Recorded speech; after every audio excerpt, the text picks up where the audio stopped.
senhor senador Exalci Lucas, funcionário do Senado e aqueles que nos acompanham aqui pela TV Senado. Eu fiz questão de vir logo na segunda-feira falar por um assunto que simplesmente banalizou-se nos últimos 4 dias a partir da visita do nosso ilustre líder, presidente Lula, né, à China. Foi um festival tão grande de nonsenses, de platitudes, que me chamaram a atenção. Me chamaram a atenção pelo primarismo, pelo viés ideológico enviesado, pela visão opaca, desfocada do que é a geopolítica do mundo, pelo voluntarismo, pela improvisação, por uma visão terceiro-mundista que eu imaginava sepultada após a queda do Muro de Berlim, que nos envergonha e que nos coloca numa posição, eu diria, no mínimo, desconfortável em relação ao mundo ocidental. Começa levando na sua comitiva, uma grande comitiva, uma inflada comitiva, o presidente do Movimento dos Sem Terras, que aproveita a viagem para fazer uma declaração de que sim, no mês de abril, o Abril Vermelho, eles farão invasões de propriedades privadas, como fizeram hoje numa fazenda de Pernambuco, que é um centro de pesquisa do Embrapa, que é a maior empresa do mundo em inovação tecnológica, que nos coloca na vanguarda da agricultura no mundo. Como invadiram também propriedades privadas, sedes do INCRA, isso sobre a complacência das autoridades governamentais do Ministério da Justiça, que vê um cidadão como esse anunciar o crime, perpetrar o crime e não ser impedido. Nós estamos golpeando um dos pilares da nossa democracia, que é o direito à propriedade, que é um valor intrínseco de quem nós somos, como uma sociedade que cultua esses valores desde tempos imemoriais. E está contido, inclusive, na nossa Constituição, senador Stevenson. Nós temos um presidente que, certamente, orientado pelos seus assessores, imagina a possibilidade de coroar a sua vida pública com um prêmio Nobel da Paz. E, para isso, faz movimentos desconexos, movimentos desencontrados, movimentos patéticos, que, na verdade, o fragilizam nessa pretensão e, por via de consequência, o Brasil que ele representa nesse momento. Alguém que diz que a guerra que está acontecendo entre a Rússia e a Ucrânia é culpa dos dois países, afirma, e que ambos têm que parar como quem estivesse sendo agredido, me permito a analogia, deve baixar os punhos e se deixar golpear pelo agressor. Me parece uma inversão de conceitos e de lógica que agride o bom senso e, no mínimo, constrange aqueles que o ouvem. É um presidente que vai à China e, como pérola da nossa diplomacia, afirma que Taiwan e China são um só país, no auge de uma perspectiva de conflagração em que o maior exercício militar que a China empreende de forma dissuasória e coagindo aquele país acontece naquele momento. A nossa Constituição preceitua que os governos brasileiros não intervêm na soberania dos países. E nada me parece mais anticonstitucional do que esse tipo de declaração e de posicionamento. O seu conselheiro o Amorim, à Venezuela com uma agenda secreta. Em seguida, viaja a Moscou e conversa com o presidente Putin e com seus próceres. Como consequência das suas viagens, o presidente Lula, de repente, passa a defender uma posição pró-russa, acusando a Europa e os Estados Unidos de que vendem armas à Ucrânia para que ela possa se defender, e instando esses países a não fazerem mais. Ou seja, pede que a comunidade internacional deixe o país amíngua e desarmado para ser dominado pela potência agressora. Senhores, nós estamos diante de desatinos.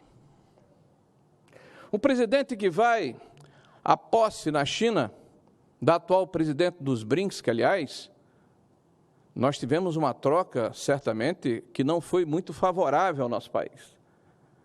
O Brasil apresenta a candidatura e assume a presidência do banco uma pessoa que certamente terá algumas dificuldades de gerir aquela instituição pelo seu passado.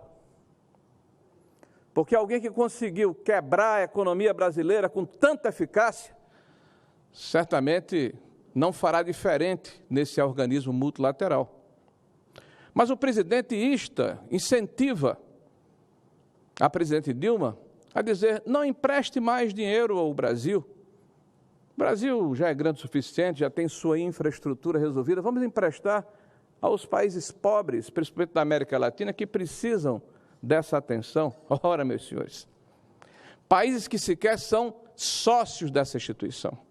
O que certamente vai significar que caberá ao Brasil, proponente dessas ações, ser o fiador dessas operações temerárias, em desapreço ao Tesouro Nacional e ao conjunto dos cidadãos brasileiros. A exemplo do que aconteceu na Argentina, em Cuba, na Nicarágua, em Moçambique, enfim, em tantos países que recepcionaram, que receberam generosos empréstimos por parte do governo brasileiro, pelo BNDES, para suprir as suas infraestruturas, e que não repuseram os empréstimos nos cofres nacionais, que foram bancados pelo Tesouro Nacional e pelo povo brasileiro.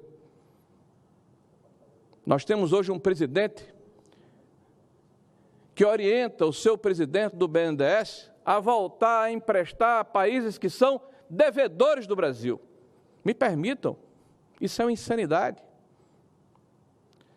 Qual o banco, qual o comércio que empresta a alguém que ainda deve, que está inadimplente?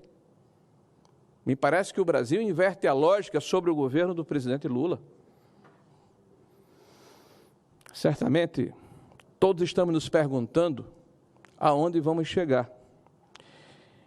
Que espécie de estratégia política está sendo delineada pelo presidente da República? A mim, parece que o presidente está tão preocupado em se alavancar na política externa que perdeu a referência com a vida real. Recebemos aqui navios iranianos de uma potência que historicamente agride direitos humanos. E eu não acho que o governo brasileiro tenha que fazer uma profissão de purismo, até porque países não têm que ter atrelamento automático a quem quer que seja. Os países necessariamente têm que ter interesses e conveniências, mas interesses e conveniências que agradem, que ajudem, que beneficiem o povo do país, e não interesses estrangeiros de quem quer que seja.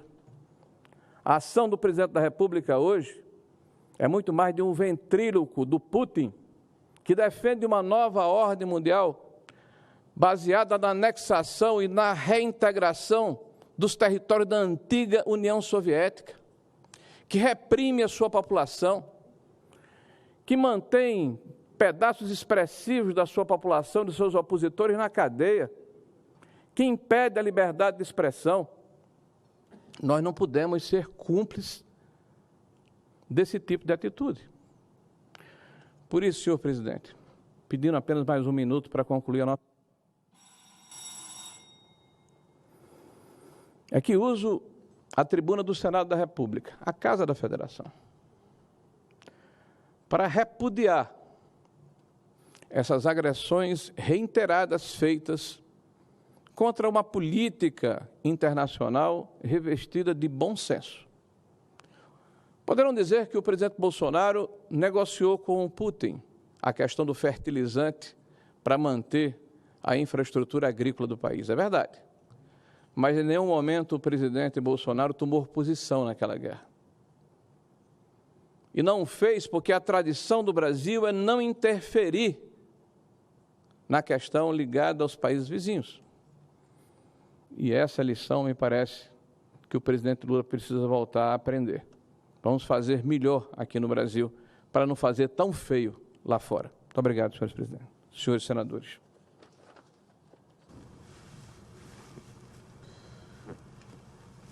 Dando sequência à lista dos senadores inscritos para utilizar a tribuna, convido o senador Eduardo Girão para fazer uso da palavra.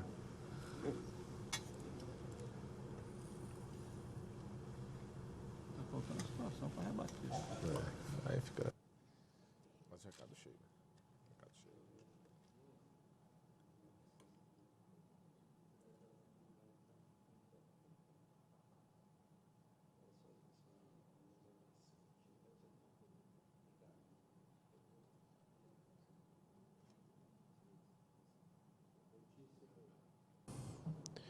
Muitíssimo. Não é 20 não, presidente?